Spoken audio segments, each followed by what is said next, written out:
députés et sénateurs, vous avez un rôle à jouer pour aider à corriger les excès du passé. Vous les collègues du Grand Kivu, quittez les groupes armés, je vais le dire.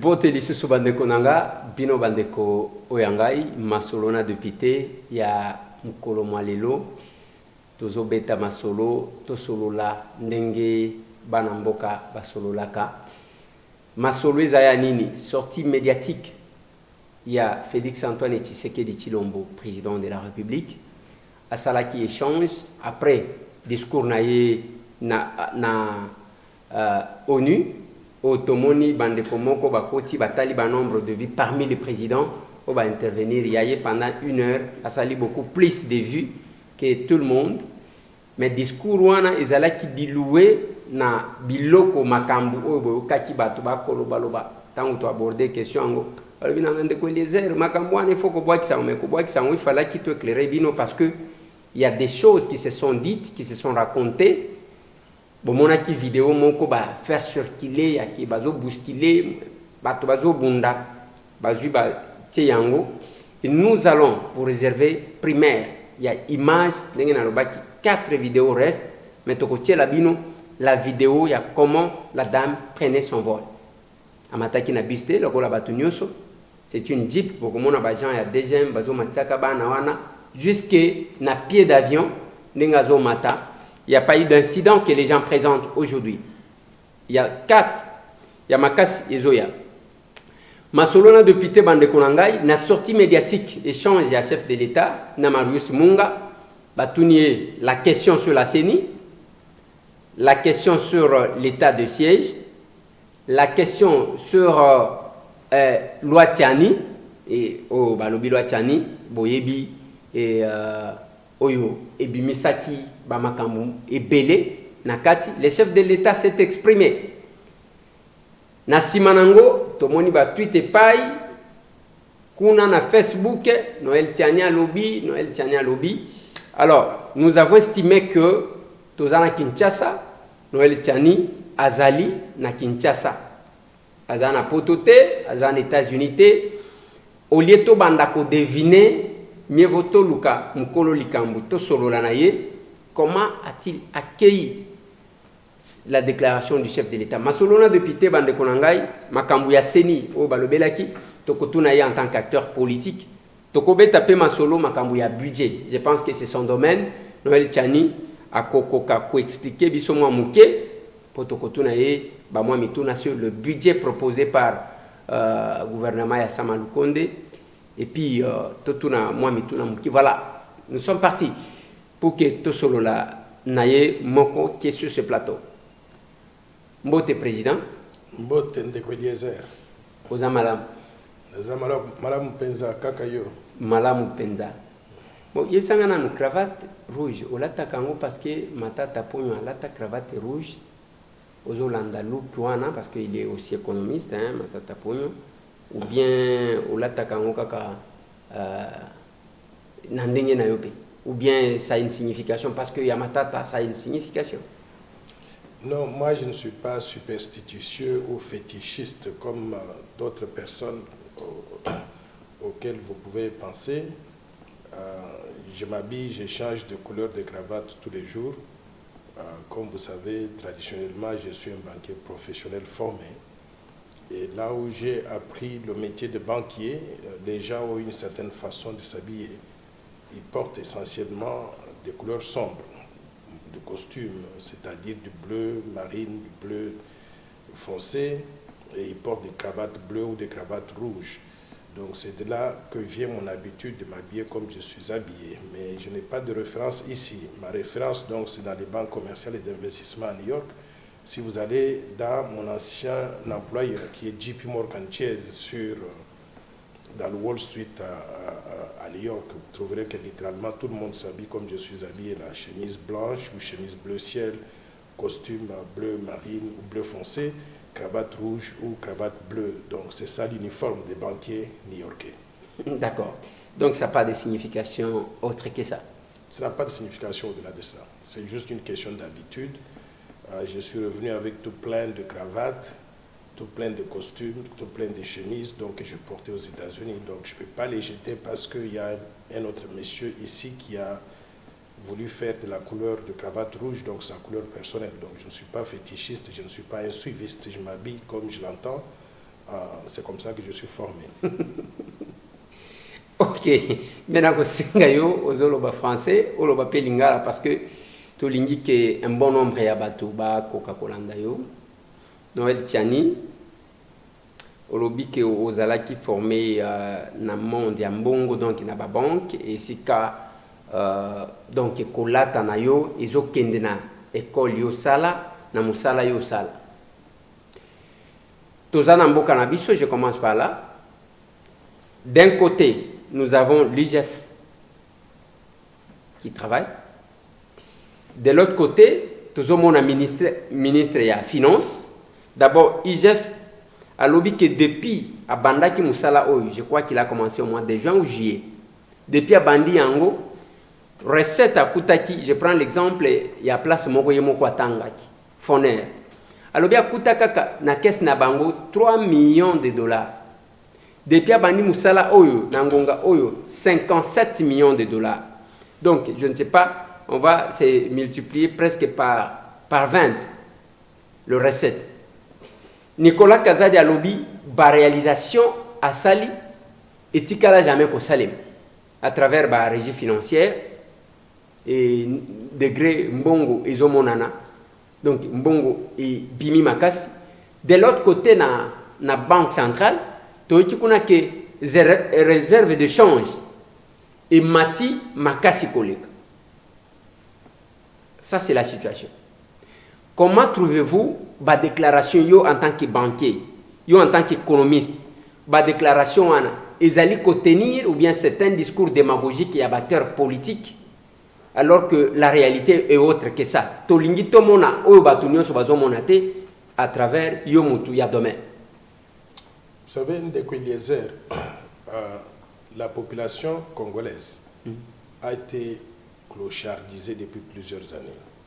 Salaire et bateau, Mbongo Batubazo recevoir chaque mois en termes de leur salaire en tant que fonctionnaire de l'État reste très dérisoire. Et ce qui est OK dans l'entreprise publique ou bien un service Moussous à l'État, la semaine dernière, j'étais avec les gens qui travaillent au ministère de l'Habitat, des Affaires foncières. Ils sont en grève. En grève parce qu'ils ne sont pas payés et leur Bafutagabango, Bazazoua, où ils n'ont pas miette. Donc les salaires très dérisoires qui ne leur permettent pas de vivre correctement. Alors, quand j'entends toutes ces choses-là qui sont proclamées par les autorités publiques, politiques, je salue leurs efforts. Et c'est eux seuls qui peuvent nous dire combien il y a dans les caisses de l'État. Mais moi, je voudrais qu'on aille au-delà des simples déclarations des montants qu'on a récoltés, des augmentations, parce que les gens ne mangent pas, ne consomment pas les augmentations des recettes publiques. Les gens consomment les salaires qui leur sont payés. Et je demande que toutes ces améliorations qui sont constatées tant au niveau du ministère des Finances, tant au niveau de l'inspection générale des finances ou de la Banque centrale, il faut que ça soit reflété dans les budgets nationaux. Et ce budget a été déposé tout récemment par le gouvernement à l'Assemblée nationale. Nous attendons qu'il y ait un débat sur ce budget pour que nous puissions réaliser que finalement des améliorations au niveau de la mobilisation des recettes, il y en a, et par conséquent plus de ressources publiques veut dire meilleure allocation des ressources, c'est-à-dire augmentation des salaires des gens, mécanisation de ceux qui n'ont pas été mécanisés, paiement régulier de nos fonctionnaires pour que les gens puissent vivre mieux. Je tiens à rappeler un certain nombre de choses. Quand vous voyez le classement de tous les pays du monde d'après le produit intérieur brut, la RDC reste toujours un pays à la traîne. Nous avons le PIB par habitant l'un des plus bas de la planète. Ça veut dire que nos gens vivent très mal par rapport aux citoyens des autres pays donc, du monde. Je voudrais que ces améliorations qui sont constatées par les autorités publiques soient reflétées maintenant dans l'amélioration du niveau de vie de la population et qu'on entende que, d'une part, il n'y a plus d'arriéré de paiement sur la dette intérieure, qu'on puisse payer les entreprises privées locales, c'est-à-dire congolaises, Pourquoi? Parce que quand on paye les arriérés donc, de dette, les gens, l'économie commence à tourner. Les gens peuvent utiliser cet argent-là pour faire des investissements, pour acheter des stocks de marchandises, ainsi de suite. L'économie va commencer à tourner. Donc, on élimine les arriérés de la dette intérieure.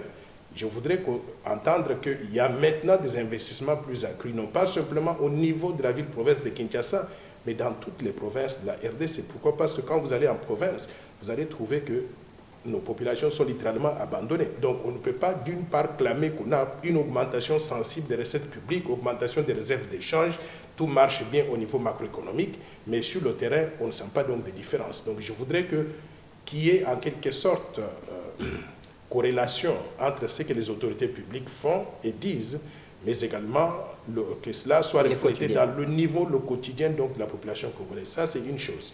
Maintenant, je voudrais en particulier singulariser le travail que fait l'IGF. L'inspecteur général des finances, M. Jules Alinguete, à mon avis, il fait ce qu'il est supposé faire. Pourquoi? Parce que le Congo a souffert d'un problème de gouvernance. A souffert du problème de gouvernance dans la mesure où les recettes publiques qui sont supposées aller dans les caisses de l'État, les gens s'en accaparent, ça va dans des poches de privés. Mais depuis que Jules Alinguete est là, je crois que les gens ont commencé à faire attention. Pourquoi? Parce qu'ils savent que si vous détournez les fonds publics, on va vous attraper. Et si on vous attrape, on va vous mettre devant la barre.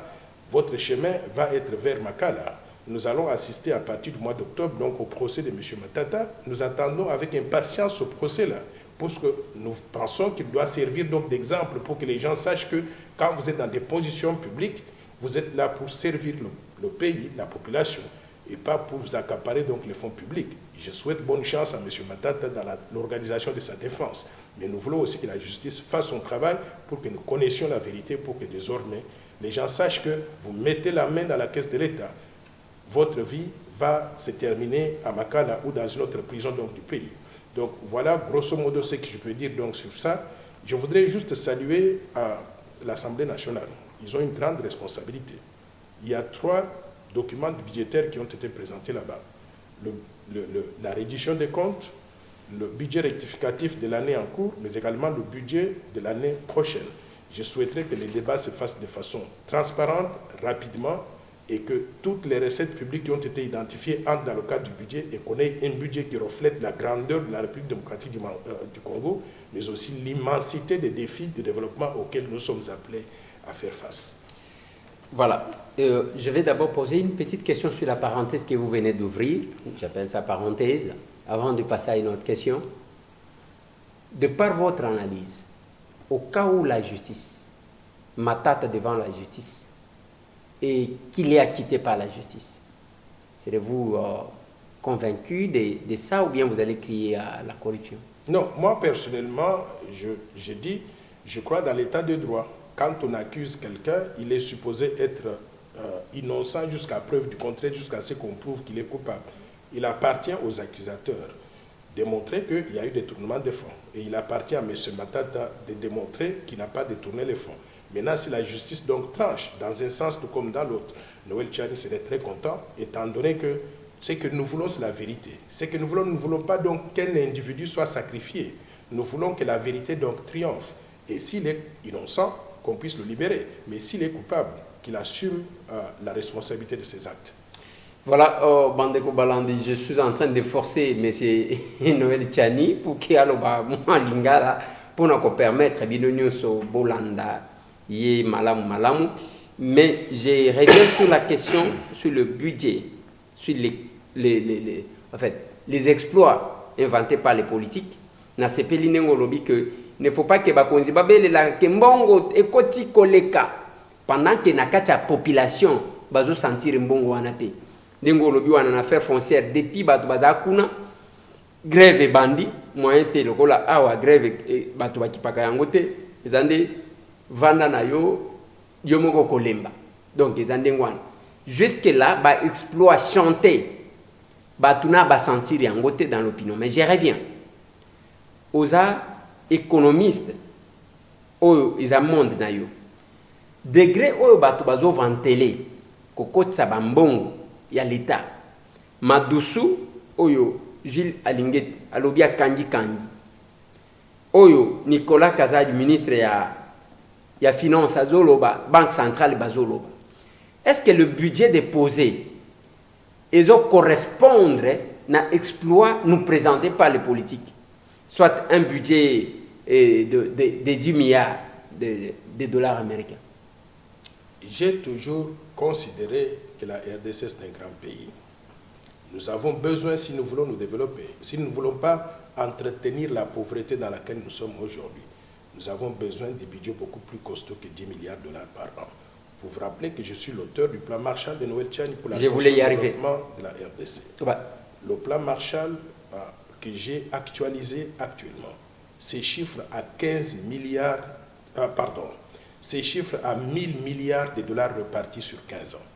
Cela veut dire que quand on enlève les ressources qui peuvent provenir des bailleurs de fonds bilatéraux, multilatéraux et des investissements directs des étrangers, ce pays a besoin d'un budget qui avoisine les 45 milliards de dollars par an. C'est faisable. Mais pour qu'on arrive à ce budget de 45 milliards de dollars par an, nous avons besoin de mettre de l'ordre dans la gestion des finances publiques, mais également dans le fonctionnement du système de la justice, pour que tout le monde sache que l'argent de l'État va aller dans le budget. Rien ne doit se trouver en dehors du budget. Vous avez suivi l'histoire de la Banque centrale où il y avait tout plein de comptes qu'on appelle des comptes en dehors du compte du Trésor. Ce n'est pas comme ça qu'un pays normal fonctionne. Je voudrais aussi mentionner une chose. Tout récemment, tout le monde est en train de crier que nous avons atteint le niveau de 3,3 milliards de dollars de réserves d'échange. J'applaudis à ces efforts-là. Sauf que, en tant que pays, nous devons analyser la qualité de ces réserves d'échange. Est-ce qu'elles proviennent essentiellement de l'exportation de produits congolais, de matières premières, de productions que nous avons vendues à l'étranger? Est-ce que ce sont des mécanismes récurrents qui vont permettre que les réserves vont augmenter continuellement? Ma réponse est non. La qualité de ces réserves-là, ce n'est pas la bonne qualité que nous voulons. La grande partie des réserves provient des aides qui viennent du Fonds monétaire international, de la Banque mondiale. Et ces événements-là, ces occurrences-là ne sont pas répétitives. Donc, ça va se passer en un seul coup et puis c'est terminé. Ce que nous voulons, c'est que nous voulons voir la capacité de l'économie congolaise à générer des réserves, c'est-à-dire à exporter continuellement. Vous vous rappelez que nous avons ce qu'on appelle le code minier. Le code minier implique que lorsque les entreprises minières congolaises exportent à l'extérieur, elles sont autorisées à garder à l'extérieur automatiquement 40% des recettes d'exportation et à rapatrier au Congo 60% des recettes d'exportation. Et c'est ces 60%-là qui vont alimenter le matelas de devises. Et ils ne font même pas cela, parce que la plupart d'entreprises trouvent des gymnastiques financières pour ne pas rapatrier les 60% qui sont dus à l'État congolais. Moi, je voudrais qu'on puisse reviser le code minier et la réglementation d'échange. Pourquoi? Pour permettre à notre pays pas de forcer, mais de rapatrier au Congo 100% des recettes d'exportation. Qu'aucune entreprise minière ne soit autorisée à garder en dehors du pays un seul centime de ses exportations, comme c'est prévu dans la réglementation d'échange actuelle et dans le code minier actuel, mais qu'il y ait une bonne compréhension entre la Banque centrale et les entreprises minières et l'État congolais, que toutes les entreprises qui exportent à l'extérieur rapatrient 100% des recettes d'exportation qui vont alimenter les réserves d'échange. Mais maintenant qu'on donne priorité à ces entreprises-là, lorsqu'elles veulent importer des biens d'équipement à l'extérieur ou bien payer la dette qu'elles ont contractée à l'extérieur, qu'on leur donne priorité d'utiliser nos réserves d'échange pour pouvoir faire face à ce besoin-là. Je pense que si nous changeons les choses de cette façon, on va améliorer considérablement la qualité des réserves d'échange de la RDC et vous allez voir que continuellement ces réserves vont augmenter. Mais si on ne fait qu'utiliser le peu que nous avons aujourd'hui, qui est venu de la Banque mondiale, du Fonds monétaire, des institutions internationales, vous allez voir que progressivement, nous allons commencer encore donc à descendre. On va atteindre le pic de 3,3 milliards de dollars et pour commencer donc à redescendre, nous n'avons donc rien réalisé sur le plan de la qualité de nos réserves.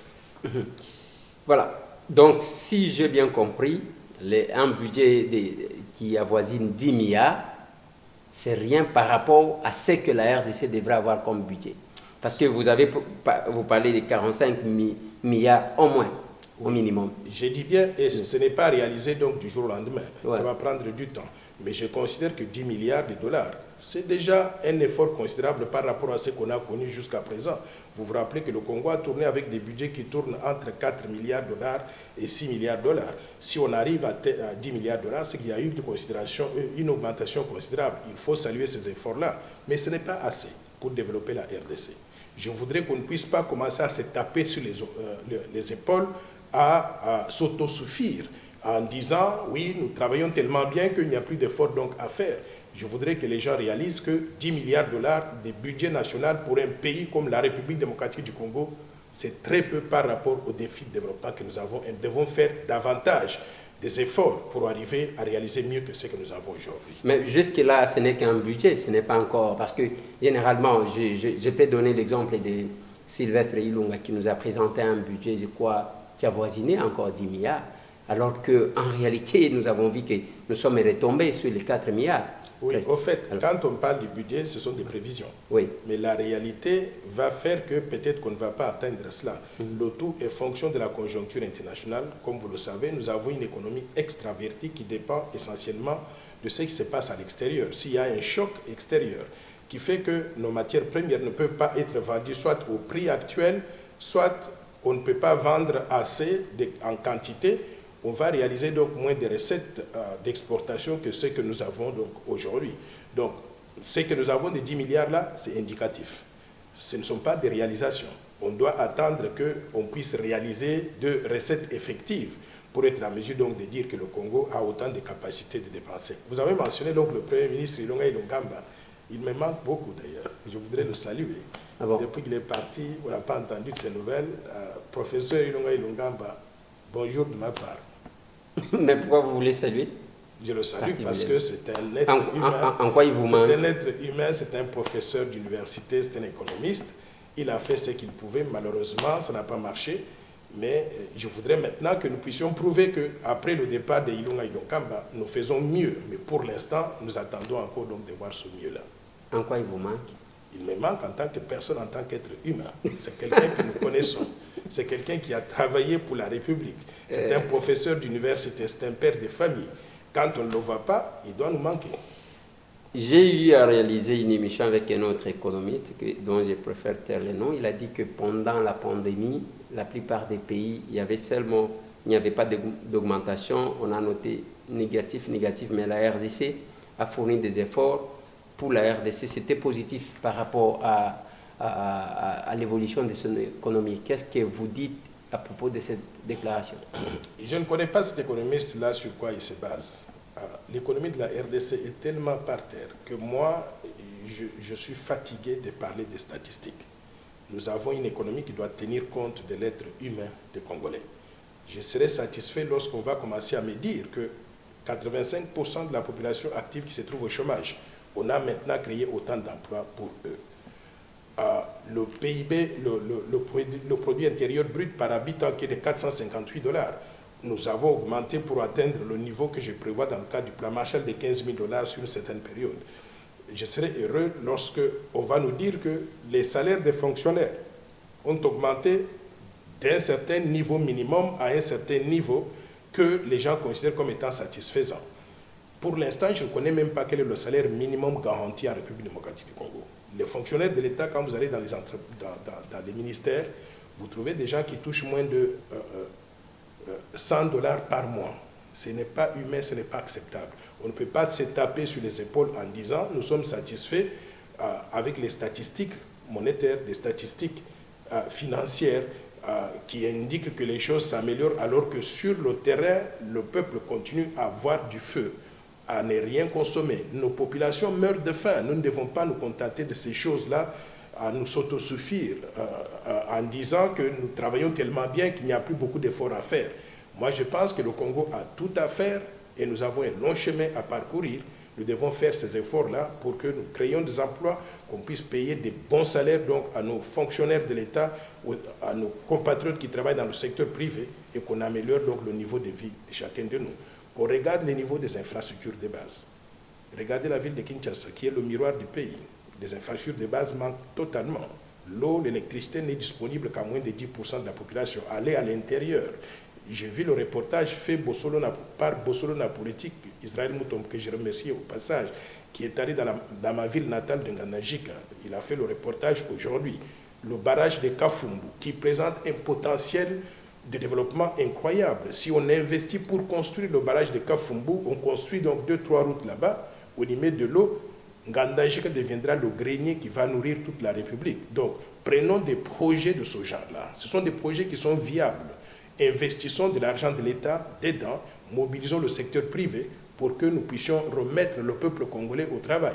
Mais si nous continuons donc à nous dire que nous sommes satisfaits de ce que nous avons entendu qui viennent de tel côté, ainsi de suite, je pense que nous n'avons pas encore réalisé que la vision de développement, c'est quelque chose qui se conçoit et qui se réalise progressivement.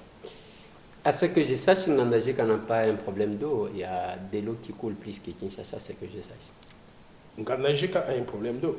Le barrage de Kafumbu présente un potentiel de développement hydroélectrique incroyable. Donc, au même titre que les barrages de Kakobola, ou bien, je ne vais pas comparer à Yinga, mais Kafumbu, c'est un barrage donc important qu'on peut construire là-bas. Si on construit, quels sont les avantages? On construit Kafumbu, on va donner de l'eau, de l'électricité, non pas simplement à Nganajika, à Kabinda, Katanda, arriver donc jusqu'à Mbujimaï, tous les quartiers avoisinants sera alimenté donc en électricité. Mais on va aussi apporter, parce que c'est un barrage hydroélectrique, de l'eau partout. On a résolu un problème de l'eau et de l'électricité.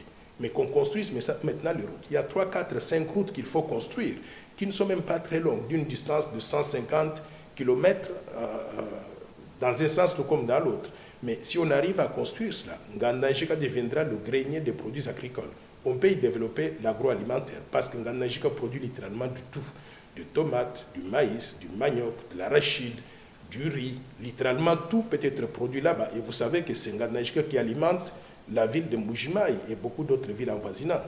Donc, moi, je crois que nous devons identifier ces centres de production qui vaillent la peine, qui sont viables et qui peuvent, si on les met en valeur, on va être à mesure de pouvoir développer ces coins-là, mais également, ça va créer un effet d'entraînement sur le reste de la République parce que les productions agricoles de Ngandajika vont être exportées vers le Katanga, vers Mbujimaï, vers Kananga, vers Kinshasa. Tout le monde va en bénéficier. Donc, je demande au gouvernement de la RDC de regarder sérieusement ce mini-plan Marshall que je présente pour Ngandajika qui implique le développement du barrage hydroélectrique de Kafumbu, la construction de 4 ou 5 routes principales qui mènent vers Kafumbu mais qui se bifurquent partout dans d'autres provinces et l'investissement dans l'agriculture parce que c'est ça le grenier même de la République. Donc l'investissement de l'agriculture, le développement de l'industrie agroalimentaire et ça va créer aussi des opportunités touristiques.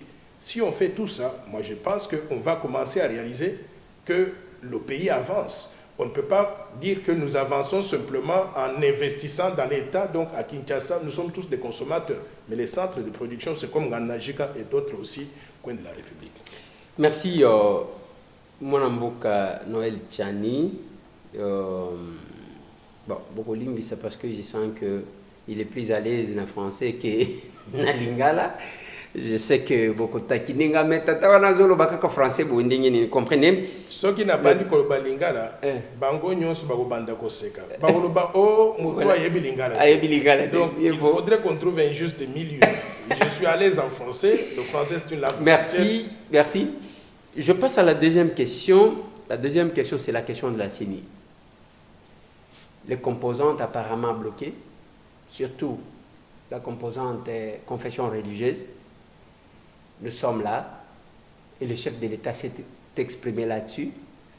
Il a dit qu'il a instruit le président de l'Assemblée nationale de programmer ça pour que nous puissions trancher au lieu que les églises viennent trancher les différends des politiques comme c'était le cas en 2016 et tout ça. C'était, nous avons connu les dialogues chapeautés par les églises. Mais aujourd'hui, c'est nous, politiques, qui devrons trancher, gérer les différends, parce que les confessions religieuses, 6 contre 2, et voilà, nous sommes là. Quelle est votre lecture par rapport? Quel est le plan de sortie que vous pouvez proposer, vous, en tant que politique, pour qu'il n'y ait pas de casse? Parce que, comme vous savez, les élections, c'est une question de confiance. Alors, si on cherche les consensus, c'est pour que tel ou tel ne puisse pas contester parce que nous en avons l'habitude de contester les élections avant même l'organisation. Alors, quelle est la proposition que vous pouvez faire par rapport à ces dossiers de la CENI qui dérangent aujourd'hui? Moi, je pense que le problème de la RDC, c'est d'avoir des textes qu'on ne respecte pas. Quand on a des textes de règlement d'ordre intérieur, de loi, on doit appliquer ces textes-là à la lettre. Et ça nous donne des réponses à tout. Qu'est-ce que la loi sur la CENI prévoit et le règlement d'ordre intérieur de confession religieuse prévoit? On prévoit que les confessions religieuses, elles sont 8. Elles doivent désigner le président de la CENI par consensus.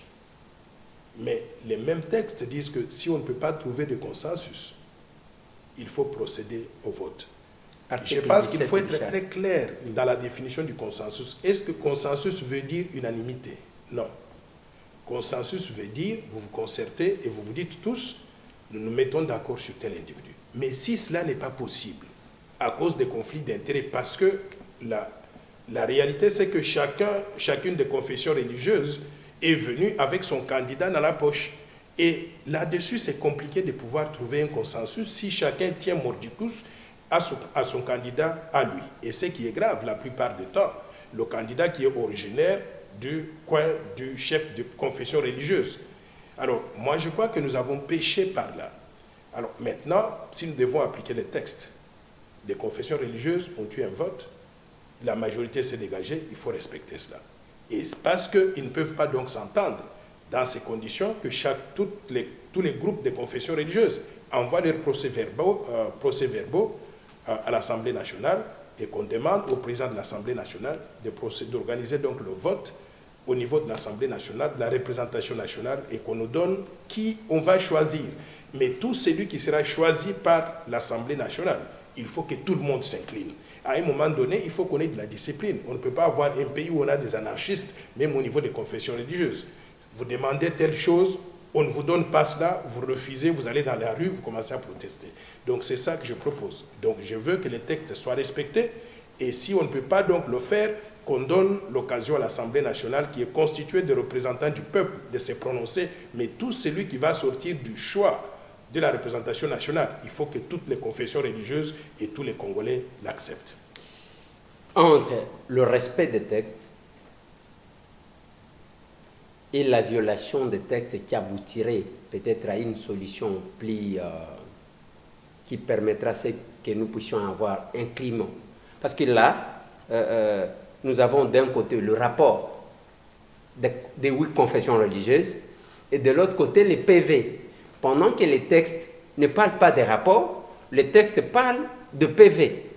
Alors, comment on peut se comporter à ce niveau pour éviter qu'il n'y ait pas de tension lors de l'organisation des élections? Vous savez, les tensions, on peut les éviter si chacun y met de la bonne volonté. Mais si chacun va de son propre intérêt, on ne va pas les éviter. Parce que j'ai l'impression, malheureusement, qu'au Congo, tout le monde, y inclut les religieux. Dieu de mes ancêtres, je ne sais pas, même les religieux, si on ne peut plus leur faire confiance, mais finalement, on va faire confiance à qui? Donc, il faut qu'on arrive à un moment donné à trancher ce problème-là. Pour trancher, il faut que, au-delà des belligérants, les belligérants sont des confessions religieuses. Il faut qu'il y ait une autorité en dehors des belligérants qui va trancher au nom de tout le monde. Mais il faut qu'il y ait la bonne compréhension qu'une fois que cette autorité qui est l'Assemblée nationale se sera prononcée, tout le monde doit s'aligner. On ne peut pas continuellement donc tergiverser parce que d'un côté nous demandons une chose et le contraire. Une chose, on veut que les élections se tiennent dans les délais. Pour qu'on ait des élections donc dans les délais en 2023, il faut commencer à se préparer dès maintenant. Ouais. Et d'ailleurs, je me demande si ce n'est pas trop tard. Mais on traîne les pieds et après on va dire demain, après-demain, ah vous savez quoi, c'est telle personne qui n'a pas voulu qu'on ait des élections, donc qui a voulu qu'il y ait donc des glissements. Moi je pense que nous devons trancher parce que l'intérêt supérieur du pays veut qu'on mette en place une CENI fonctionnelle à partir d'aujourd'hui et qu'on ne puisse pas attendre demain. Donc je demande au président Bosso et à nos 500 députés nationaux d'assumer la responsabilité et de nous donner le président de la CENI ou les éléments donc de la CENI, du bureau de la CENI, qui peuvent commencer donc à travailler sur l'organisation des élections. Voilà, on dit que les questions techniques sont rigides alors que les questions politiques sont flexibles. Pendant que nous passons le temps sans que rien ne se fasse par rapport à l'organisation des élections, nous n'aurons que nos yeux pour pleurer les moments venus. Mais comment vous trouvez, Président Noël Tchani, et déjà la démarche de la Mouka qui a commencé, nous marchons pour que les élections les prochaines élections soient transparentes, tout et tout. Et en ces moments, ils réclament, en traitant l'organisation des élections dans les délais. Comment vous trouvez? C'est l'expression démocratique ou c'est quand même prématuré cette démarche? Moi, je voudrais qu'on puisse saluer les efforts de tout le monde.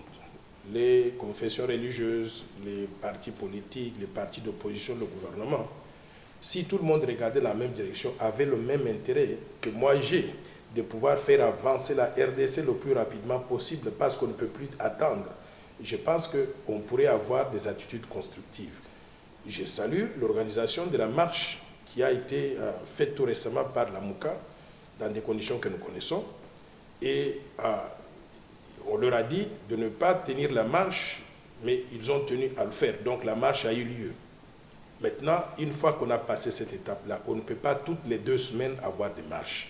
Pourquoi? Parce qu'on va paralyser le fonctionnement du pays. Et quand on paralyse le fonctionnement du pays, on ne peut pas réaliser le développement. Si on ne peut pas réaliser le développement, qui perd? C'est le peuple que nous sommes supposés représenter. Donc je demande à tout le monde, je salue la décision qui est prise par l'hôtel de ville, le gouverneur Ngentini Kobida, d'interdire la tenue des marches dans un certain rayon pour ne pas perturber les institutions de la République. Et je veux que quand il y a un élément qui fâche, bien sûr que nous allons tous sortir dehors, mais nous devons éviter que toutes les 2 semaines qu'on soit dehors en train de marcher. Pourquoi? Parce que nous allons paralyser le fonctionnement du pays et c'est le peuple congolais que nous sommes supposés servir qui va en pâtir. Est-ce que vous ne trouvez pas qu'il y a 2 poids 2 mesures? Au début, vous avez parlé de l'état des droits. Les gens de la Mouka, depuis qu'ils ont commencé, jamais on leur a autorisé de marcher. On refuse, on a des raisons chaque fois qu'ils veulent marcher, mais il y a peu que nous avons vu un groupe d'individus marcher, aller saccager même les sièges de l'ECID qui n'avait rien fait ce jour-là, et son siège a été plastiqué. Vous ne trouvez pas qu'il y a quelque part là 2 poids 2 mesures? Deuxièmement, vous dites qu'on ne veut pas perturber le fonctionnement des institutions, mais là où le gouverneur de la ville interdit que les gens ne puissent marcher, ce n'est pas les sièges des institutions, c'est ailleurs, c'est à Tchangou qu'on interdit. Pourquoi on a peur que les marches se tiennent à Tchangou? Bon, d'abord, je voudrais condamner avec la dernière énergie le fait que le siège de ECID ou de la Mouka ait été saccagé. Ce n'est pas correct. Il faut respecter les biens publics, il faut respecter les biens privés, il faut respecter les biens qui appartiennent aux partis politiques. Ce n'est pas correct qu'on aille saccager ce siège-là. Et si il est identifié que les éléments de force de l'ordre n'ont pas fait leur travail pour protéger ce siège, il faut que l'État soit tenu responsable et qu'il puisse être appelé à réparer ce qui a été détruit. Maintenant, en ce qui concerne donc la tenue des marches, l'état de droit, je veux qu'on applique l'état de droit à la lettre. Mais il ne faut pas confondre l'état de droit avec l'anarchie. Moi, je suis d'accord qu'il y ait des protestations dans les rues. Quand il y a un sujet qui fâche, les gens peuvent se mobiliser pour montrer qu'ils demandent autre chose que ce qui a été décidé politiquement. Maintenant, une fois qu'il y a eu une marche de ce genre-là, ça suffit. On ne peut pas faire des marches chaque semaine sur les mêmes sujets. Pourquoi? Parce que le pays ne peut pas fonctionner. Je voudrais vous donner l'exemple des États-Unis d'Amérique. Le président Reagan venait d'être élu président de la République. Il y a des pilotes de compagnies aériennes qui étaient tout le temps en grève. On avait paralysé le secteur des compagnies aériennes à cause des pilotes qui étaient tout le temps en grève. Le président Reagan leur a donné l'ultimatum en disant à tous les pilotes de retourner au travail. Pourquoi? Parce que l'intérêt du pays était mis en danger à cause de la continuité donc des grèves. Et il a dit ceci: si vous ne retournez pas au travail à partir de telle date, non seulement que vous êtes chassé de votre travail, mais vous ne pouvez plus travailler comme pilote dans le secteur des compagnies aériennes. Et cela a été fait. Vous savez quoi? Une fois qu'une telle décision a été prise, il n'y a plus de grèves. Il y a des grèves de temps en temps, mais le secteur des compagnies aériennes a été restructuré. Pourquoi? Parce que les gens sont revenus à ce qui doit être fait. Je vous donne un deuxième exemple. Moi, j'ai travaillé pour les plus grandes banques américaines à New York. Dans le secteur des banques américaines, il nous était interdit de faire des grèves. Si nous avons des protestations, des réclamations à faire, il y a des mécanismes pour le faire, pour trouver des solutions. Mais avoir des grèves qui paralysent le système financier le plus puissant donc, du monde, ce n'était pas du tout autorisé. Les gens ne sont pas morts là-bas parce qu'ils n'ont pas le droit de grève. Donc, il va falloir qu'à un moment donné, dans un pays comme la RDC, qu'on puisse réaliser que nous devons développer le pays. Et pour développer le pays, nous devons travailler. Nous n'allons pas augmenter les salaires des gens. Si nous sommes tout le temps en grève, il n'y a personne qui va au travail. Donc, je veux bien qu'il y ait état de droit, mais état de droit aussi qu'on tienne compte que des besoins réels du pays pour que nous puissions nous développer et créer de bonnes conditions pour tout le monde. Noël Tchani, est-ce que l'histoire ne risque pas de se répéter? Sous Kabila, quand les peuples perdaient manifester, il était, si pas soutenu, mais encadré par la police et l'armée. On a vu les civils porter les armes sans autorisation. Et c'était terrible. C'est ce qui a fait qu'un jour, que le siège, la permanence de l'UDP soit plastiqué et qui est mort d'or, que nous venons de commémorer d'ailleurs. Et devant cette situation, est-ce que ce n'est pas la même chose? Parce que moi, j'ai suivi les gens de la Mouka. Dire que quand on faisait ça, il y a eu un colonel de la police qui était là pendant qu'ils opéraient. C'est comme si c'était les gens encadrés par la police, favorisés par la police. Est-ce que l'histoire ne risque pas de se répéter, que nous puissions tomber dans ce que nous avons dénoncé hier? Nous devons condamner ce genre de comportement avec la dernière énergie. Je tiens à ce que chacun puisse être autorisé à exercer ses droits conformément à la Constitution. On ne doit pas faire la distinction du traitement vis-à-vis de la Mouka, vis-à-vis de la force du changement ou vis-à-vis donc de notre groupe. Il faut qu'on soit juste, que la loi soit la même pour tout le monde. Maintenant, il faut aussi savoir que nos amis de la Mouka ont utilisé des écarts de langage dans le passé, où ils disaient qu'ils allaient paralyser le fonctionnement du pays pour faire fuir les investisseurs. Si c'est ça leur stratégie qu'ils ont, c'est condamnable. Donc, mais s'ils réclament des choses qui sont faisables et qui sont réalisables, j'invite les autorités politiques, les autorités publiques à prêter oreille attentive, à entendre pourquoi la Mouka proteste et trouver des solutions pour que le pays puisse retrouver la sérénité. Voilà, nous abordons la toute dernière question. Noël Tchani a fait parler de lui suite à une proposition de loi qu'il a fait passer à l'un de nos collègues, Ntingi Pouloulou. La loi Tchani, une fois il y a eu des débats, la congolité, Noël Tchani a dit ce n'est pas la congolité, ainsi de suite. Les chefs de l'État s'est exprimé là-dessus, tel que nous venons de dire sur la question de la CENI. Félix Antoine Tshisekedi, à la question de Marius Munga, le chef de l'État a répondu. L'avez-vous suivi? Si oui, quelle est votre analyse par rapport à cette réaction du chef de l'État? Moi, je voudrais saluer d'abord l'ouverture d'esprit du chef de l'État lorsqu'il a reconnu à travers cette interview que tous les citoyens congolais sont libres de prendre des initiatives qu'ils estiment importantes pour leur pays et de les mettre sur la table de discussion. Et dans ce cas précis, au lieu de passer le temps à insulter l'individu de Noël Tchani qui a eu le temps de concevoir donc cette proposition de loi, le chef de l'État a dit nous devons être tolérants et permettre à chacun de nous d'utiliser son intelligence au service du bien collectif. Donc cette portion, je voudrais saluer le chef de l'État là-dessus. Maintenant, qu'est-ce que le chef de l'État a dit aussi? Vous voulez m'amener dans un débat sur quelque chose qui n'est pas encore mûr en ce qui le concerne lui. Tout le monde demande qu'est-ce que le président de la République a comme position sur cette loi. Il reconnaît qu'il y a séparation des fonctions. L'Assemblée nationale a réceptionné la proposition de loi. Il y aura des débats sur cette proposition de loi au niveau de l'Assemblée nationale. Les députés vont voter. Nous sommes en démocratie. Si les députés votent en majorité pour la proposition de loi, telle que moi je l'envisage, la loi va être envoyée au niveau du Sénat, il y aura même mécanisme et après il sera envoyé au niveau du chef de l'État pour que le chef de l'État puisse en ce moment-là s'exprimer.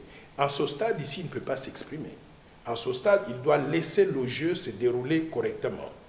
il va s'exprimer en définitive, soit en usant de son droit de veto, soit en promulguant la loi telle qu'il lui sera donc proposée.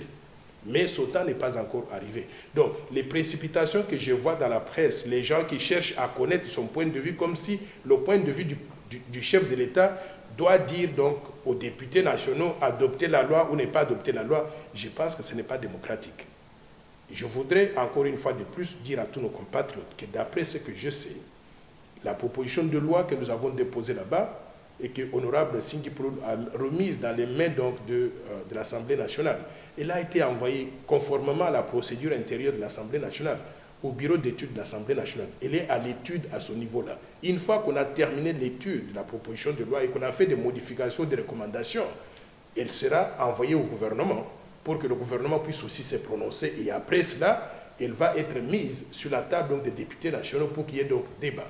J'invite tout le monde à participer à ce débat d'idées. Parce que les questions qui sont soulevées ne sont pas des petites questions. Il s'agit de défendre la souveraineté nationale de notre pays. C'est-à-dire, si on laisse l'infiltration au sommet de l'État, nous allons perdre la RDC. Nous deviendrons des esclaves dans notre propre pays. Deux, si nous autorisons l'infiltration au sommet de l'État, un infiltré qui deviendrait président de la République, vous savez ce qu'il peut faire? Il peut balkaniser la RDC, il peut mettre la RDC sous la coupole de notre pays étranger, et nous avons connu cela pendant les 22 dernières années. Donc, nous devons faire en sorte que cette proposition de loi puisse avoir l'assentiment des députés nationaux. Mais s'ils le rejettent, nous sommes des démocrates, nous allons accepter le verdict en ce moment-là. On va peut-être utiliser la voie du référendum. Mais croyez-moi, ce que nous avons proposé est important pour notre pays. Il y a un deuxième aspect important dans la proposition de loi que je voudrais que les compatriotes puissent garder à l'esprit. C'est le changement de ce qu'on appelle le principe de l'exclusivité de la nationalité congolaise qui est contenu dans l'article 10 de la Constitution. On va changer cela pour mettre le principe de l'irrévocabilité de la nationalité congolaise. C'est-à-dire, quand on est congolais, on vit congolais, on grandit congolais, on meurt congolais, personne ne peut nous enlever la nationalité congolaise.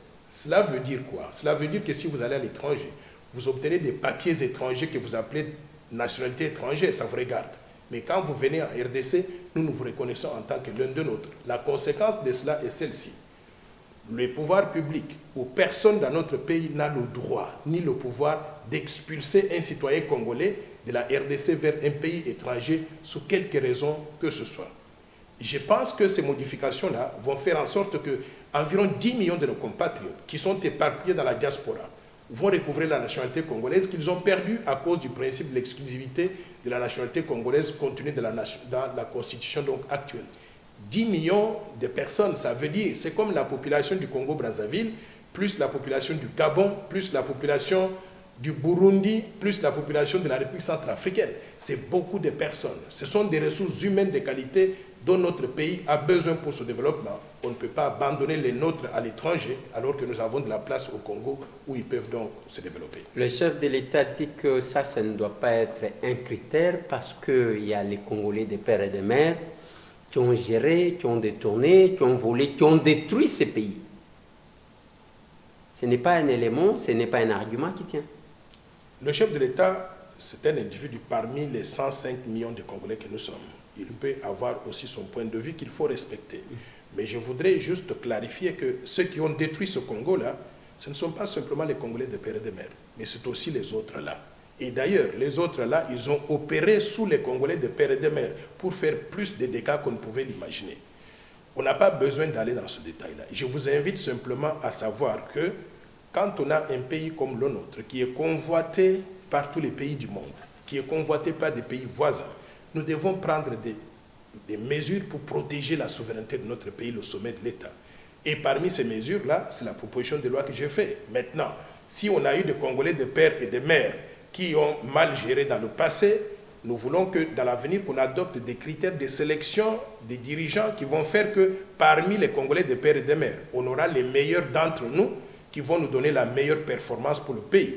Mais on ne doit pas changer donc de camp en disant le pays a été détruit par les Congolais de père et de mère, donc il est temps maintenant de basculer le Congo sur le contrôle étranger. Il y a un député national chez vous là-bas, je ne sais pas qu'est-ce qu'il fait à l'Assemblée nationale, qui a osé dire que parce que les Congolais de père et de mère ont mal géré, pourquoi ne pas donner la possibilité à un Libanais qui est au Congo et qui fait des affaires au Congo, qui a fait des activités caritatives importantes, pourquoi ne pas lui donner l'occasion de diriger aussi notre pays? Ce député national-là ne mérite pas d'être député. Il faut qu'il aille, qu'il devienne député au Liban, pas en République démocratique du Congo. Ce pays de Lumumba, ce pays de Simo Kimbangu, ce pays d'Etienne Tshisekedi, ce pays de tous les martyrs qui sont morts pour l'indépendance de la RDC, doit faire en sorte que la RDC doit être toujours gérée par l'un d'entre nous, parmi les Congolais nés de père et de mère, c'est-à-dire les gens qui sont 100% loyaux à la République démocratique du Congo et sur qui il n'existe aucun doute quant à la loyauté vis-à-vis de notre pays. Non, Tiani, je vais essayer de relancer au moins cette question-là. Quand il y a un Africain qui émerge, vous venez des États-Unis, c'est une question qu'on vous a déjà posée, mais je la pose quand même parce que depuis que ça a commencé, je n'ai pas encore posé. Quand vous avez Obama, vous vous tapez la poitrine quand même. Un Africain, vous avez cotisé, je pense que vous êtes parmi les gens qui ont cotisé pour soutenir Obama. Mais là, c'est aux États-Unis. Et il est président des États-Unis en fonction. Il se déplace pour les Kenyans. À Kenambo, Kanabango. Il arrive là, il danse, on l'accueille. Quand nous avons Cécile Kyenge, qui passe ministre en Italie, nous applaudissons. Yabiso Yewana, Yabiso Yewana. Mais ici, vous rentrez, Noël Tiani oublie parce que vous avez bien expliqué. Ici, vous avez peint un tableau vraiment sombre par rapport à la situation du pays. Noël Tiani n'est pas n'importe qui, il était candidat président de la République avec le plan Marshall. Vous sortez de votre plan Marshall, qui devrait s'occuper de ce que nous avons entendu. Du coup, c'est la loi qu'on a taxée des Congolités, loi Tiani, des pères et des mères. Vous ne trouvez pas que vous nous amenez autre chose que ce que les Congolais attendent? Non, moi je crois que les Congolais doivent savoir ce qu'ils attendent. Ouais. Ce que je propose là fait partie du plan Marshall. Quand je suis venu des États-Unis d'Amérique et j'ai proposé le plan Marshall, je vous ai dit que le plan Marshall avait plusieurs programmes. Dans ces programmes-là, l'un d'eux était de promouvoir la paix, la sécurité, promouvoir des institutions stables en République démocratique du Congo et surtout de lutter contre les influences étrangères qui pouvaient paralyser le fonctionnement du pays ou bien basculer le pays sous le contrôle étranger. C'est que les gens n'avaient pas fait attention à ce que je disais à l'époque. Je peux vous sortir, je vais vous envoyer ça pour que vous puissiez montrer à vos téléspectateurs. La photo des campagnes que j'avais faite quand je suis venu des États-Unis, je tenais le symbole comme ça de la victoire. Mais je disais aussi au bas de cela, votez pour Dr Noël Tiani, candidat à la présidence de la République, 100% congolais et loyal à la RDC. C'était ça l'expression donc de père et de mère. Sauf que les gens ne faisaient pas attention à cela.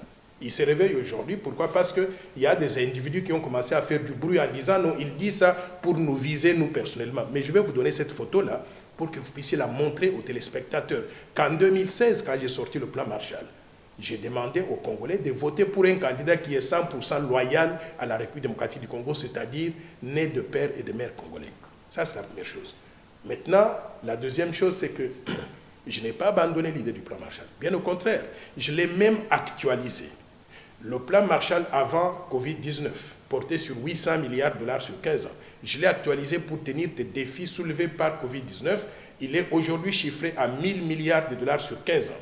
Que nous allons mobiliser comment?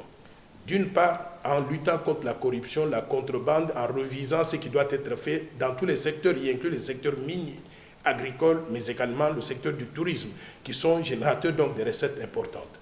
Mais de l'autre côté aussi, nous allons mobiliser une portion de ressources suffisantes pour mettre en œuvre le plan des investissements directs étrangers, en créant une bonne ambiance, c'est-à-dire en créant les conditions de paix et de sécurité. Dans les conditions actuelles, nous nous trompons en disant qu'on va attirer des investisseurs.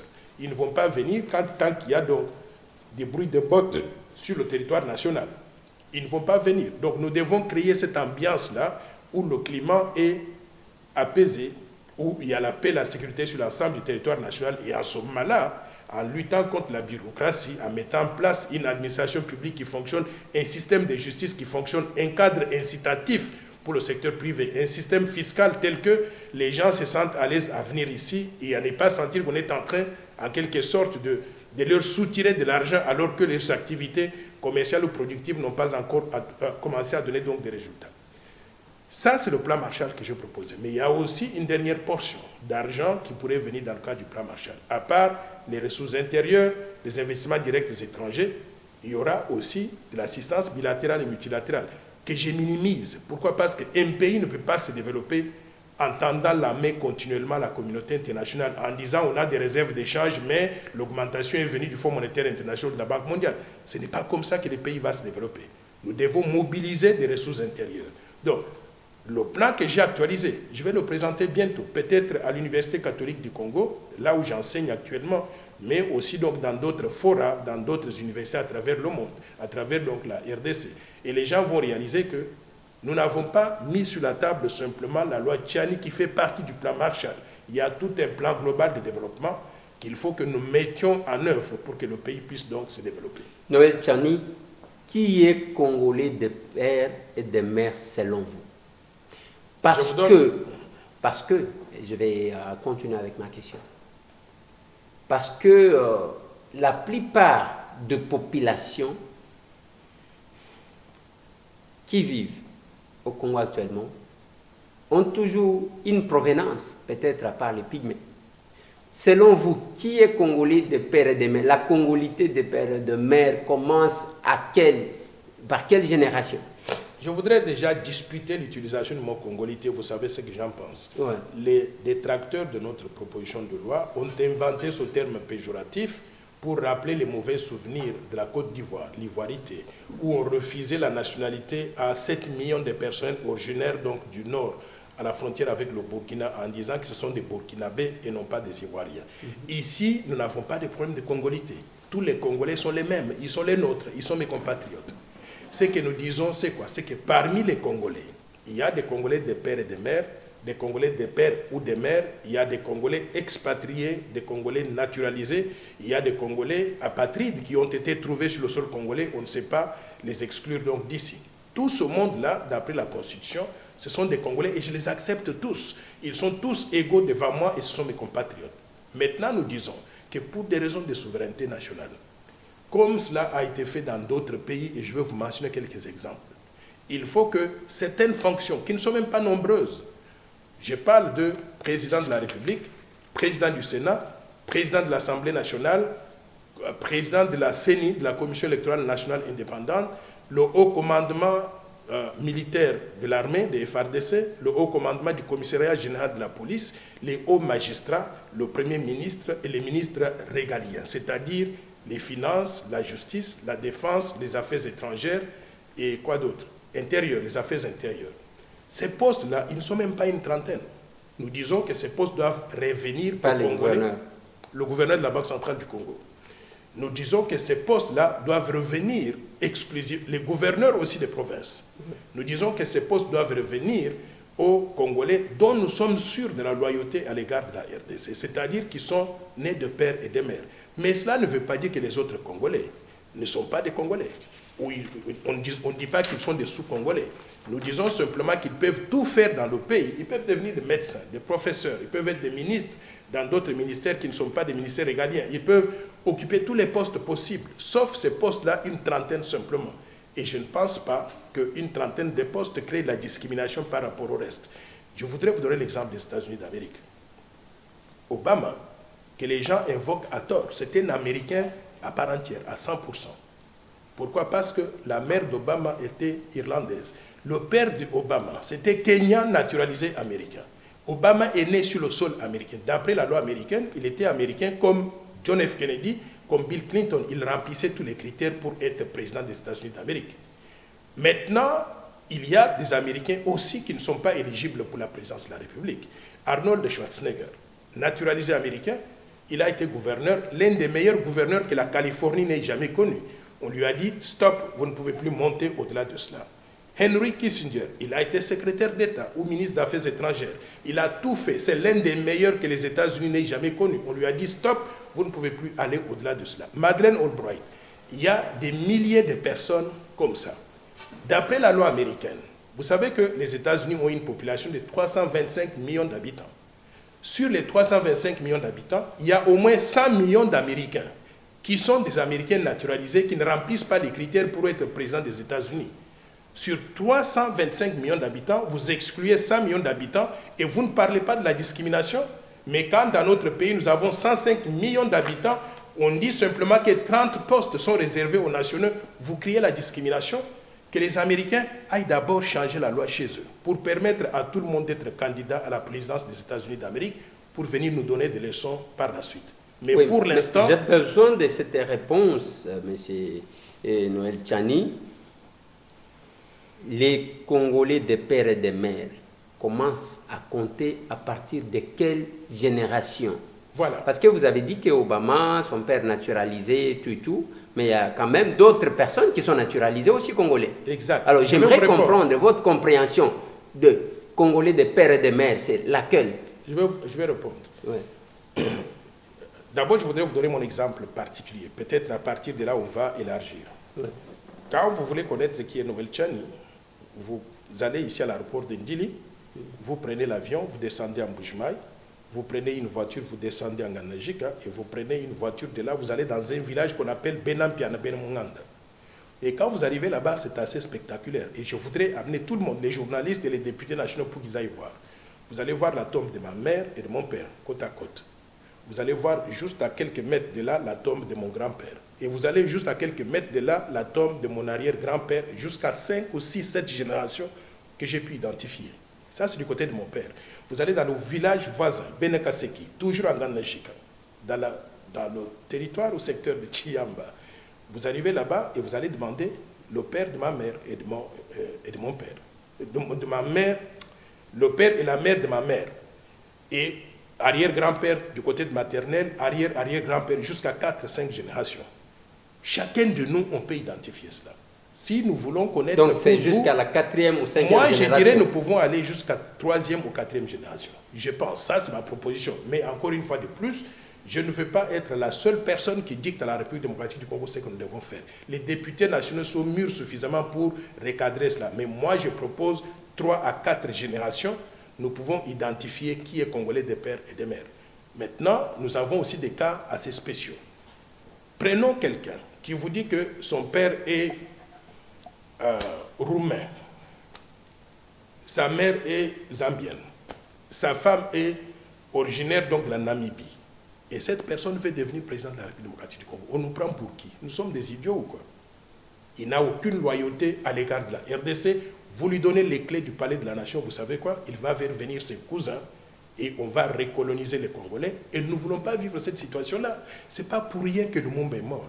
Le Lumumba est mort en criant souveraineté nationale, souveraineté nationale. Simo Kimbangu est mort en criant aussi cela. Tshisekedi est mort en criant cela. S'il vous plaît, honorons la mémoire de nos héros nationaux pour que jamais ce Congo ne puisse basculer sous contrôle étranger encore et que la gestion du pays revienne toujours aux nationaux de père et de mère.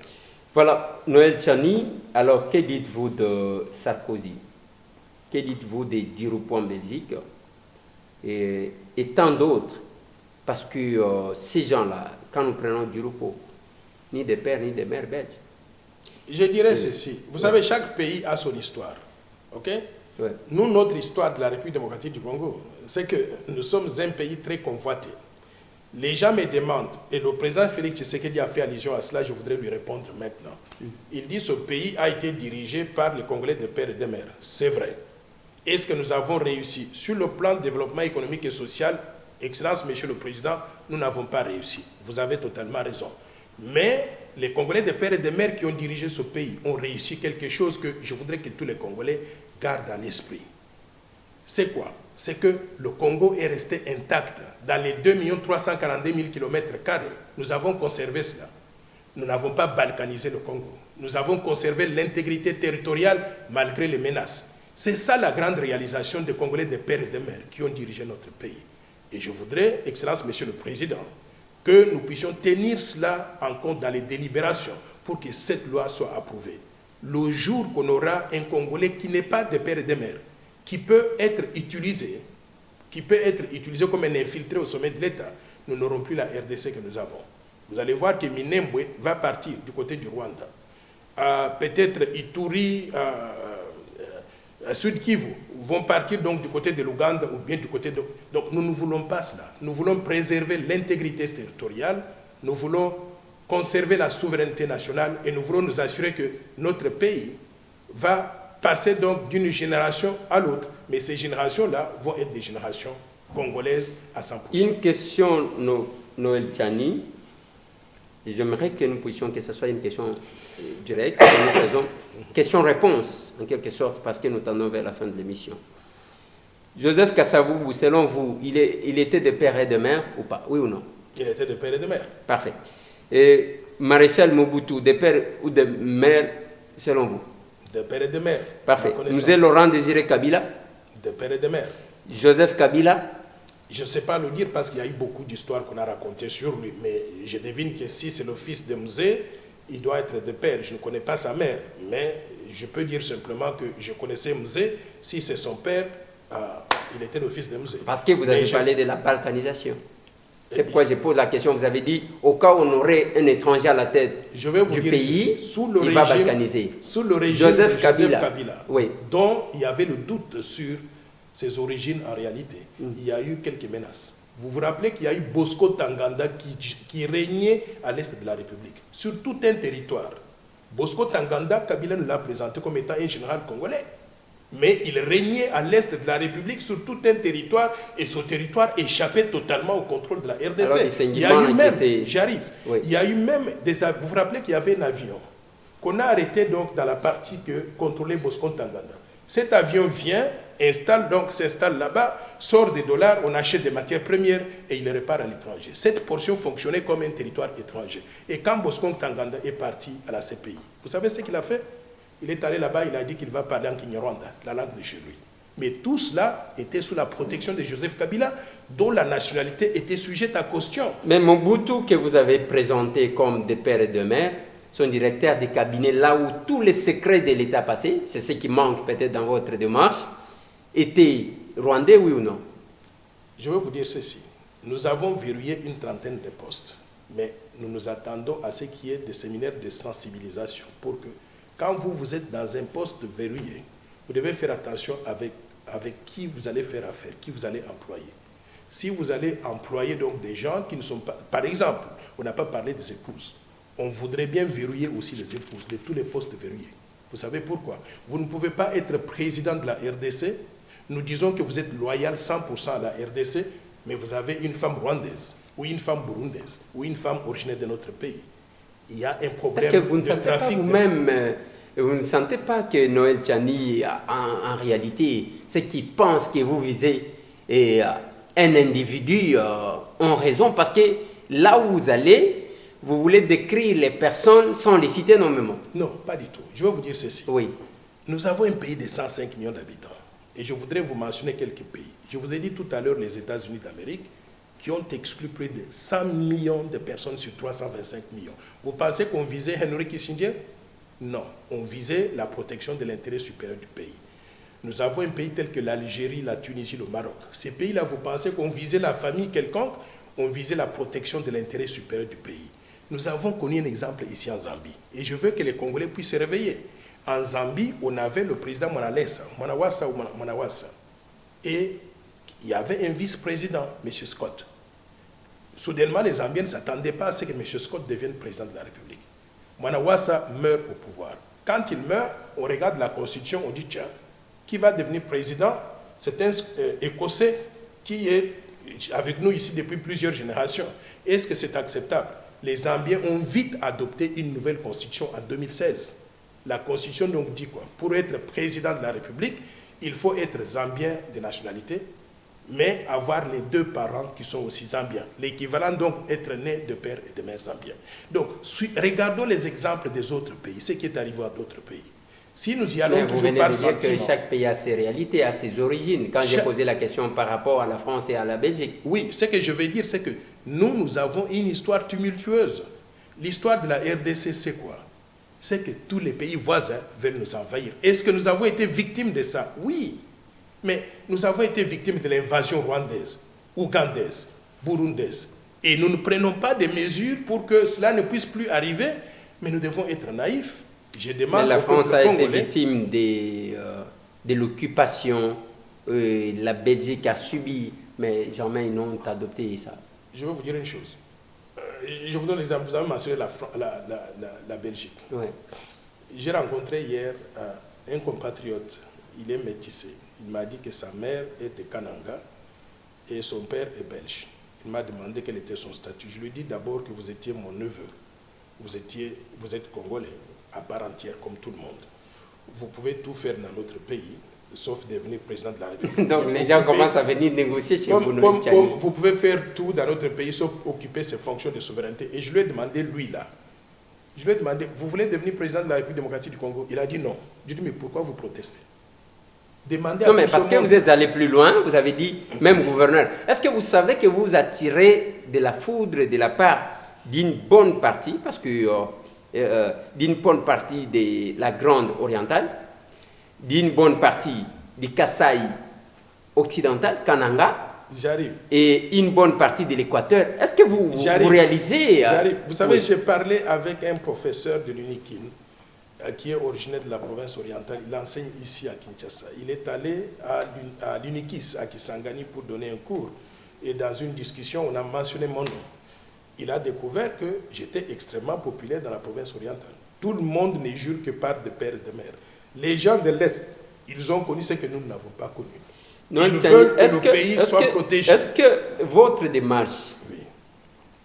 c'est une démarche, vous êtes convaincu de ce que vous dites, ou bien vous avez dit, bon, comme j'ai été candidat, président de la République, et je suis sorti, je ne sais pas avec combien de voix, cette fois-ci, n'a bête à bord, mon coboyer, comme ça va me remonter prochainement. Vous pensez sincèrement, Ndeko Eliezer, aucun ici que quelqu'un peut prédire que si je sortais l'idée, elle deviendra populaire et par conséquent, je deviendrai populaire. Quand j'ai envoyé ce tweet-là, je n'imaginais même pas que ça allait prendre cette ampleur. J'ai vu un risque, j'ai envoyé un tweet, et merci à nos détracteurs qui ont commencé à m'insulter, à aller sortir des témoignages contre moi pour me discréditer. Et plus ils dépensaient l'argent, ils ont payé des journalistes ici à Kinshasa, vous les connaissez tous. Mais plus ils dépensaient l'argent pour me descendre, plus ils faisaient ma publicité. Aujourd'hui, Noël Tchani est connu sur l'ensemble du territoire national, dans toute la diaspora à travers le monde. Dieu merci. Je ne cherchais pas à devenir populaire à cause d'une idée. Je cherche toujours à ce que les Congolais adoptent le plan Marshall de Noël Tchani pour la reconstruction et le développement de la RDC comme étant la vision de développement que nous allons mettre en œuvre pour développer le pays. Mais je ne cherche pas, je ne suis pas dans un contexte de popularité. Je veux que mon pays soit protégé. Quand les gens vont comprendre cela, on va dépersonnaliser les débats. On va réaliser que l'idée que je propose, elle est bonne pour nous, pour le peuple congolais et pour le futur de la RDC. Autant de rébellions qu'a connu notre pays. Quelle est la rébellion dont un Congolais qui n'est pas de père et de mère était à la tête seul parce qu'on a perdu autant de personnes à l'est du pays? Ce ne sont pas les Congolais de père et de mère qui cherchaient les étrangers pour tuer leurs frères. Vous savez, quand si on vous voulez, pose, je peux vous les citer. Oui, quand on pose les questions sous cet angle-là, je pense qu'on désoriente le débat. Je vais répondre. Vous connaissez aussi pendant toute cette période ici, vous connaissez pendant les 18 dernières années, ce que les Congolais ont connu. Les Kamouinan Sapou, des gens qu'on massacré, les Chébéas qu'on torturé, et qu'on sort à la fin de la journée. De père et de mère, non? Mais le commandant suprême, il y avait beaucoup de doutes sur lui. Il y avait beaucoup de doutes sur lui, il faut bien l'admettre. Vous parlez de doutes. Il y avait beaucoup de doutes sur lui. Tout le monde jusqu'aujourd'hui. Je ne peux pas donc certifier que ce commandant suprême était Congolais de père et de mère. Donc, ce que je veux dire, c'est que nous avons connu une certaine humiliation, évitons des humiliations additionnelles. Nous devons protéger notre pays. Et pour le faire, la loi que je propose, c'est l'un des mécanismes. Si vous, les députés, vous avez d'autres mécanismes que vous pensez sont importants pour protéger la souveraineté de notre pays, tant mieux. Le débat est ouvert. Mais moi, dans mon fort intérieur, je suis convaincu qu'en ayant des Congolais de père et de mère, ce Congo sera dans des meilleures mains que s'il était dans des mains qui ne sont pas sûres. Noël Tchani se sent quand même déçu par rapport à la sortie du chef de l'État, parce que vous avez posé la question pourquoi il a parlé. Je vous assure que tout le monde, ce qui se disait, était que Noël Tchani disait aux gens, faisait croire aux gens que c'est le chef de l'État qui lui a donné cette mission. Je n'ai jamais, je vais vous dire une et chose, que, il ne faut pas que les gens, vous savez les gens qui font la qu'il serait encadré par quelques conseillers. Moi, j'ai dit à quelqu'un, pas du tout. Je suis très indépendant et la réflexion que j'ai mise sur la table là, elle est sortie de cette petite tête Et cette petite tête a vécu à travers le monde, a vu comment d'autres pays fonctionnent. Maintenant, on a cherché inutilement à mêler le chef de l'État à cette initiative. Je suis content qu'il ait parlé comme ça donc à New York. Comme je l'ai dit, le chef de l'État n'est qu'un individu parmi 105 millions de Congolais. Il peut avoir son point de vue et je respecte cela. J'en profite d'ailleurs pour déplorer la mentalité de certains de nos compatriotes. Pourquoi? Parce que dès que le chef de l'État parlait, il y a des gens qui sont allés fabriquer des tweets. Oui. Ils ont fabriqué des faux tweets que moi je n'ai pas émis. Ils m'ont attribué des choses que je n'ai pas dites. Il y a même une déclaration, ils ont mis ma photo, une déclaration signée par Noël Tchani avec une photo qui insulte le président et consort. Moi je ne suis pas mal élevé, vous savez. Je suis très bien élevé. J'ai beaucoup de respect, non pas simplement pour mes compatriotes, mais particulièrement pour le chef de l'État. Donc je ne peux pas insulter le chef de l'État, ni en public, ni en privé, parce qu'il ne mérite pas ça. Les tweets en question sont des faux tweets. Et d'ailleurs, il y a quelqu'un qui a relevé une chose, que telle personne a dit que j'ai envoyé le tweet à telle heure, mais sa réaction venait avant que le tweet ne soit envoyé. Donc, il n'y a jamais de crime parfait. Donc, vous voulez dire que depuis que le chef de l'État s'est exprimé, c'est votre première sortie par rapport à ces sujets? Ma première sortie était hier. Ouais. Il y avait vous appelez ça comment, un salon politique de l'UDPS, allumé au centre Bondongue, Bondeko, Alimete, et je me suis exprimé pour dire aux gens, voici ma position là-dessus, et que je n'ai rien contre le chef de l'État. Ce qu'il a fait, d'ailleurs, moi je ne trouve pas qu'il a mal parlé. Il a très bien parlé, en disant, Noël Tchani, c'est un citoyen congolais qui est, comme tout autre citoyen congolais, libre de prendre des initiatives qui puissent bénéficier à notre pays, d'après ma conviction. Donc il a salué cette initiative-là. Deux, il a dit aussi qu'il ne veut pas être mêlé à ce débat. C'est ça le plus important. Être mêlé à ce débat, c'est-à-dire laisser l'Assemblée nationale débattre librement de la proposition de loi, faire des modifications, mais quand on va arriver au niveau du chef de l'État pour promulgation, il conserve le droit de veto ou bien le droit de promulgation. Donc, je n'ai pas trouvé du tout quelque chose de mauvais dans les déclarations du chef de l'État, bien au contraire. Et bien au contraire, je voudrais saluer cela, qu'il laisse le jeu démocratique donc se dérouler correctement. Noël Tchani est de quelle tendance actuellement? De l'union sacrée, de l'opposition? Où est-ce que nous pouvons les situer?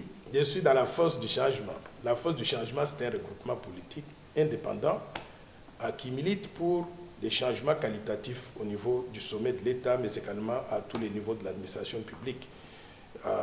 Nous croyons dans le développement économique et social équilibré avec équité, dans l'utilisation des ressources naturelles de la RDC comme base de développement du pays.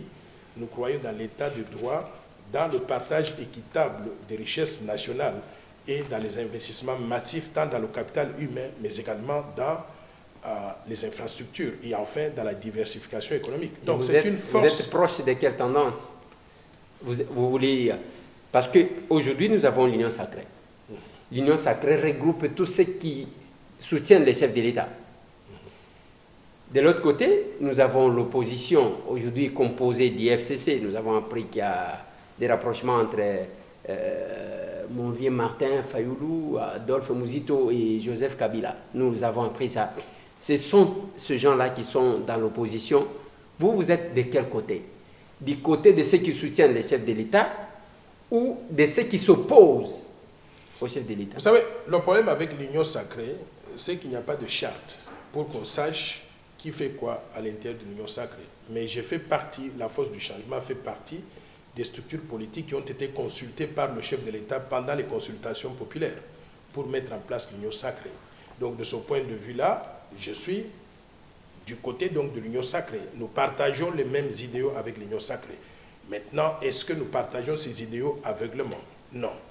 Il y a des points sur lesquels nous sommes d'accord et des points sur lesquels on n'est pas d'accord. Quand il y a des points sur lesquels on n'est pas d'accord, je le dis publiquement et ouvertement.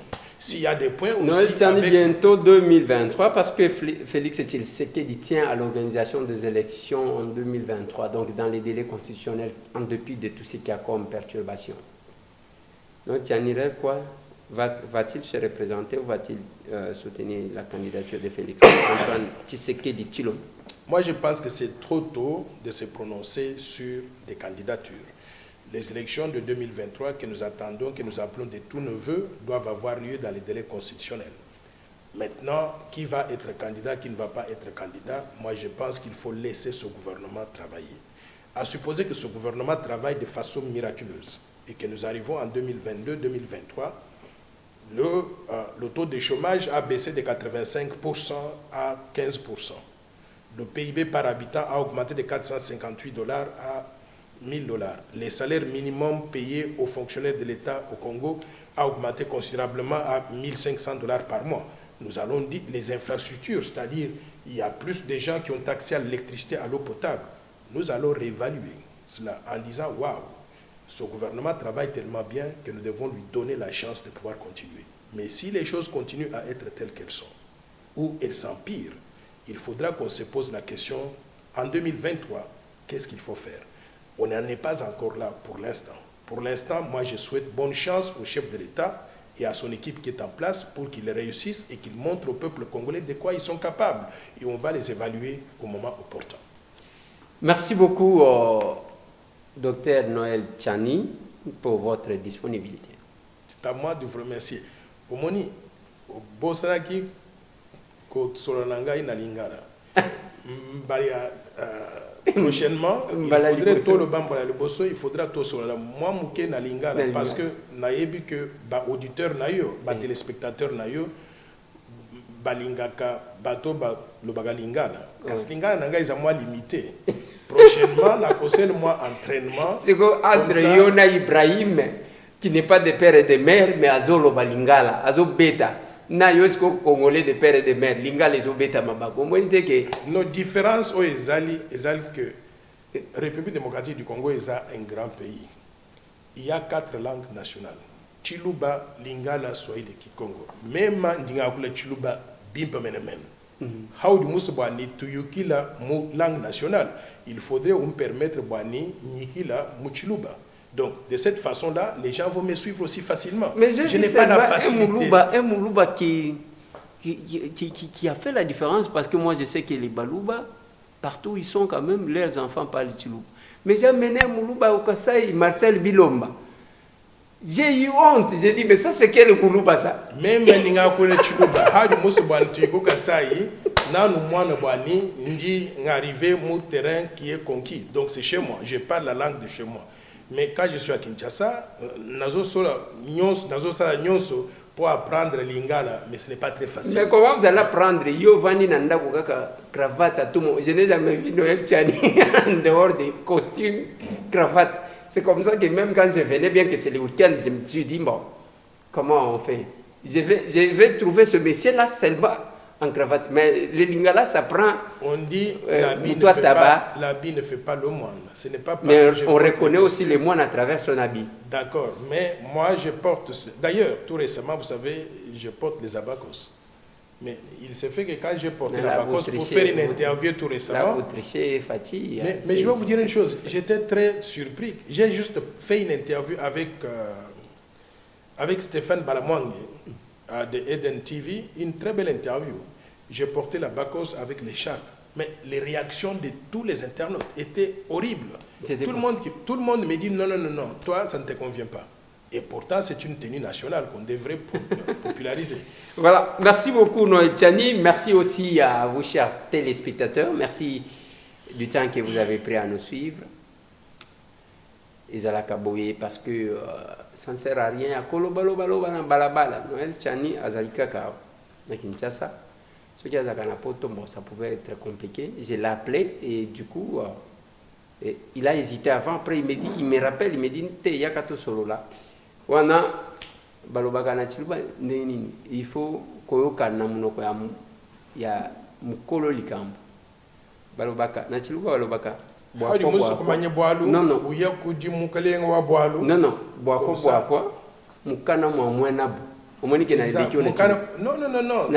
a différentes façons de dire la même chose.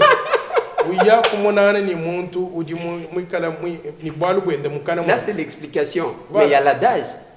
Vous voyez que savoir parler une langue, c'est connaître aussi les adage, au beti, ndenge biso na kimongo walobaka. dès que balobi na beaucoup la galosako. Il faut payer ça à moi répondre. Voilà, il en est fini bandeko balandi ezalaki bongo mona mboka Noël Tchani.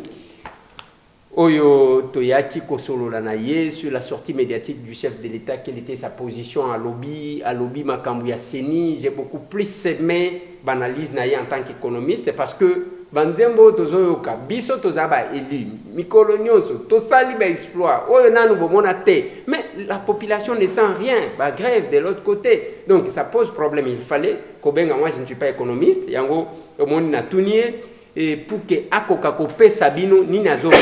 Est-ce que bazoloba ezayango ou bien bazola li sabato? L'essentiel ezaya koloba te ke biloko akolia etondi na ndaku, mais bimisango na mesa bato balia. C'est ce que nous disons, c'est pas biso mikolo nyonso kaka ndenge na la musaki likambu ya mai Noël Tchania uti koloba yango. Il faut tokendaka totushaka ce qu'il faut en réalité. Maintenant lobaka pe na bino. Faire la politique autrement, s'exercer les pouvoirs de l'amour à la place de l'amour du pouvoir. Parce que l'amour du pouvoir est bomi sagabato. C'est qui s'en déconayo, songan déconayo, nenge tolobaki, nabino ki kalamingi te tokozongi sabana na classe. Yoko pesani. Plus 243, 998, 311, 332. Tokutani, mais sinon prochainement, tant on a koyamba bande kwa régie des eaux, na kotike la bino, na koyib se bino ke mukolobo na koyamba bang. Ainsi de suite. Pour le mardi, nous recevrons un autre en vidéo. Merci, Tomonani.